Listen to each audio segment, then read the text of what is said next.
Hello and thank you for tuning in to Gareth's Geek Retreat. It's me, Leanne, narrating as usual, and today we have got the Cantina from Haslab to show you. Now, the Cantina arrived in that big box, and inside the big box was another box. It's double walled and it was very well protected. Here's the boxes you get inside. This little brown one you only get if you buy the Deluxe edition, or Deluxe depending on how you pronounce it, and the other box is what everybody gets. So we decided to give you a quick little look at what's in here, and then we're going to put that to one side while we assemble the main part of the Cantina. So this is the main box that everybody gets, and it's got some fantastic artwork on here. I like how they always put the old kind of style on the back and do an ode to kind of old style there. It's fantastic, and if you're a little bit older you probably find that a bit nostalgic. Every side on this box has got some amazing pictures. You know, they're all set up and they are really good. I didn't have the lighting too good in this one. Gareth and I were trying to move it around the best we could. You get the general idea. If anyone wants any closer up pictures, let me know. I'll try and add some on to one of our videos or in a short. This is the main box, and that is a picture of everything you get. You guys, I can't tell you I was not prepared for the nightmare of what it is to assemble this Cantina. So in the box you get more boxes. It kind of reminds me of one of those Russian dolls. You just get a mountain of them. I think there was 5 or 6, I'm not too sure off the top of my head. But here is Gareth trying to unpack them, and I think I'm just about to speed it up as we get to this part.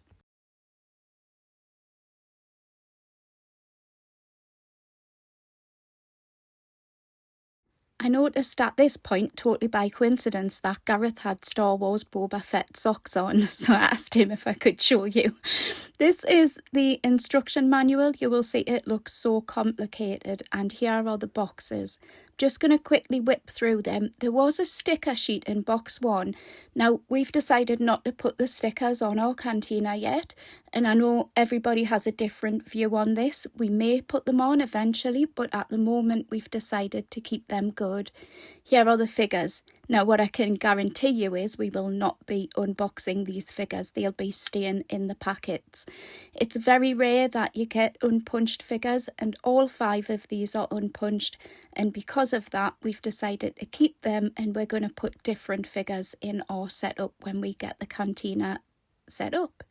So here's a quick look at them. I'm going to speed this little bit up. It's really just the tonic assisters that we were excited for. And maybe the barman too. I mean, I would have liked to have had him in the setup. I think we do have another version of him somewhere, but I would need to find that. And we have lots of stuff boxed away. So here's a look at the rest of the boxes. We're on to number 3 here. It's got 2 layers in.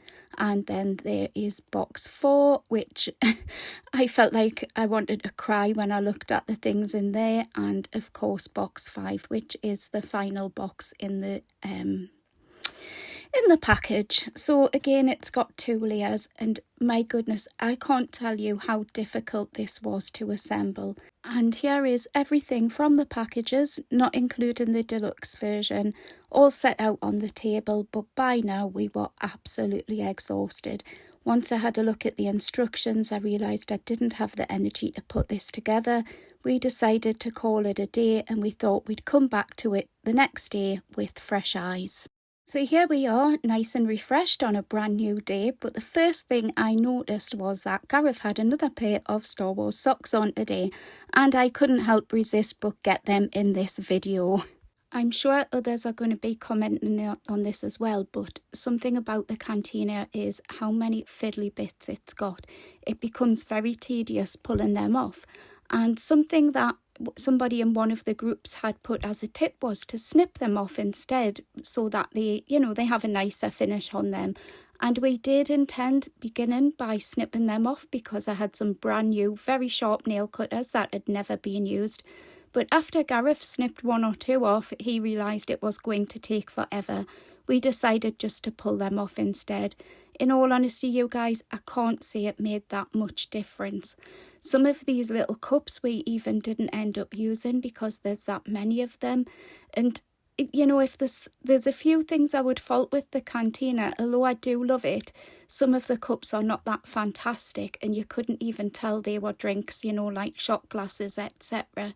Some of them I thought were pegs to fix things together, and I was looking for where I'd missed putting a peg, only to realise I hadn't missed putting one, and these were actually little glasses that you drink out of.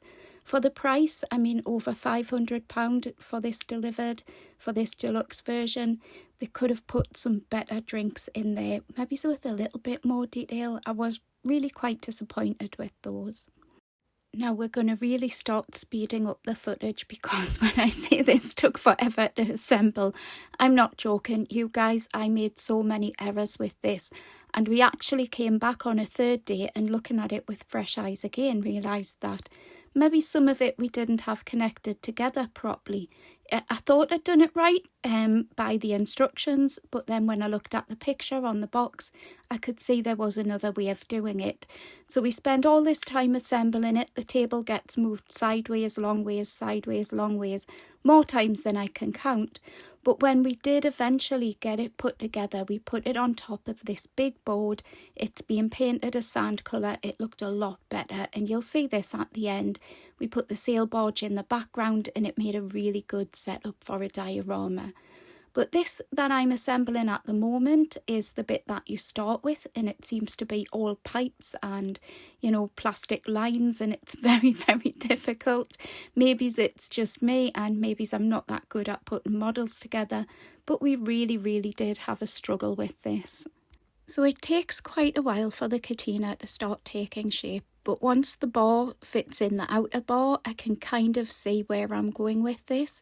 And I don't know if everybody else has had the same issue as me, but what I've found is that the white outer rim on the bar, which is the bar that the customer would lean on and put their drinks on, it doesn't stay together very well. I've lost count of how many times I've had to reconnect this, and even still today, now that the full diorama is assembled, that part of the bar is still coming apart, unfortunately. I would be interested to know if other collectors are having the same issue with that, because I have been back through the instructions many times and can't find anything that I've done wrong with it. And here's the lights. So these lights, I just love these. They were the easiest part of the full thing. The instruction book shows you to put 2 red on the outside and 2 blue on the inside on every single room. So that's what I did. They do look fantastic. They're a good extra little part. It's a shame nothing actually lights up for real in the Cantina, but I did find a way around that. And if you stay tuned, I do have some tips around that. So here's a room complete, and that, or a cove complete, or whatever it's called, and that's what they look like inside. And I can actually picture on the movie, I can picture Han Solo sitting in there, and I can picture, you know, the seats in there and the drinks in there. So yeah, it is starting to look a bit like the actual Cantina. There's 3 of these rooms to put together, and at this point in time, I still have underestimated the size of the Cantina and how much space it's going to take up, because it is actually really, really big. That's not necessarily a bad thing. We may just need to get creative with how we display it. You can see there's a bit of a gap where these join together, and this is my attempt to show that you can make them flush if you push them together. I actually break a nail here, and I do something so stereotypical, totally by accident, and break my nail and find that it really hurts because my real nail underneath got bent back. But as I was saying, the Cantina is very big, and I think it's not long after here when I get the shock of realising how big it is. I mean, we've already had to clear the table when we're realising how much space it's taking up. And something we may do after we've gotten used to you know, messing about with it for a little while, if we can clear one of our shelves, and it's a big if because our shelves are chock-a-block with the vintage collection, but if we can clear one of our shelves, we may straighten out the Cantina and just do a few scenes along a straight shelf instead of having it set up as an actual bar.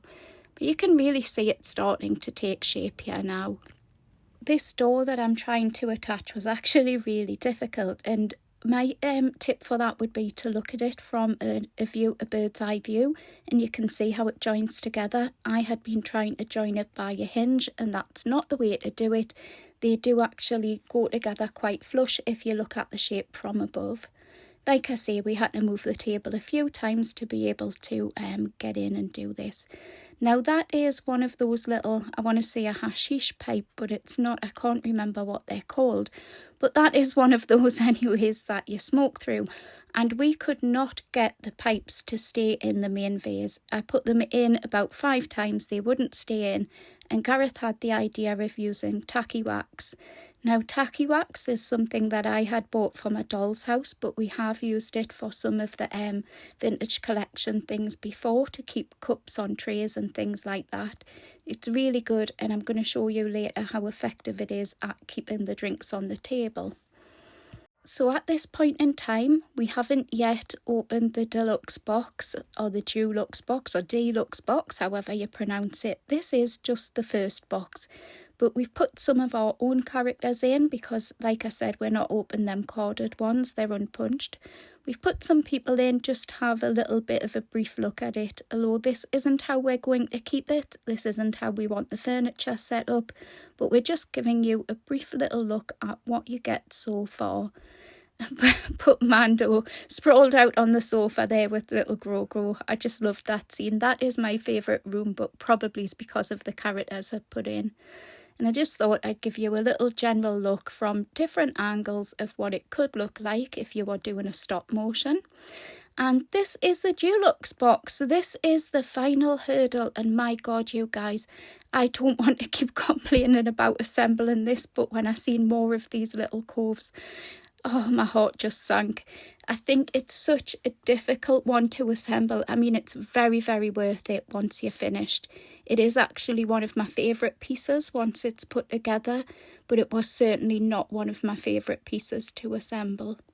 So we're not too far from the end here, and it was very difficult for me to actually see how this goes together. And we do end up having a couple of looks at the instruction book and can't quite get it right. Although we connect it, it just feels like something's not right at the top end where the stairs are. And this is something we would notice the day after when we come back to it, when we see 2 parts that can connect. Then we look on the box and we notice a big difference, and we do end up changing it. But for now, this is how we did put it. Although this is how we done it the day after on the actual block. Now, you guys, one tip I've got is when you're sorting out the rooms, take the roofs off. It should seem so obvious, but I was putting the chairs and tables into the rooms with the roofs on, and it was very, very difficult. If you do it with the roofs off like this, then put the roofs on, because they don't clip on, they just lift on and off. Then you can make perfect little rooms, and it looks fantastic in a scene, much better. Now, I couldn't have set it up like that if I had have done it with the roof on. So I'm hoping that tip might help to somebody who it hadn't occurred to, in the same way that it hadn't occurred to me initially. And this is a tacky wax. Here's another tip, you guys. So this is what I get for my doll's house. You use it to keep pieces in place. It doesn't leave marks. I mean, it does leave a little bit of wax there, but it wipes off and then there's no mark. But look at them cups. They're not falling off that table. If I just had to balance them on there, I would struggle. And that just shows you how easy they come on and off. They're not actually glued on. And another tip, so for people who want it to light up, you can get these little lights on Shein or AliExpress, or you can get them in lots of places. You pull out the little white card and they flash all different colours, and you just push the white card in if you want them to stop flashing. We had the idea of putting them on the back of the windows. Now, I'm just going to use Gorilla Tape for now. There may be a better way to secure them, but this is just for a demonstration. So I'm going to give you a look of what you can do. It's just an idea. You don't have to, by all means. Just an idea of how to do something different if you're wanting to make little scenes. So we're going to pull the tab out of there and we're going to have a look at this flashing now from the inside. A final tip that I want to share is to add some band members. We got 7 of them, a bit like in the movie. We got them from the entertainer for less than £5 each, and they just really help to complete the scene. Okay, I hope these tips helped. Enjoy! let's have a look at our cantina, which we eventually have set up. We've got some droids outside. Unfortunately, no droids are allowed. And we've got a young Boba because he's not quite old enough to enter the cantina. For the rest of us, let's take a look.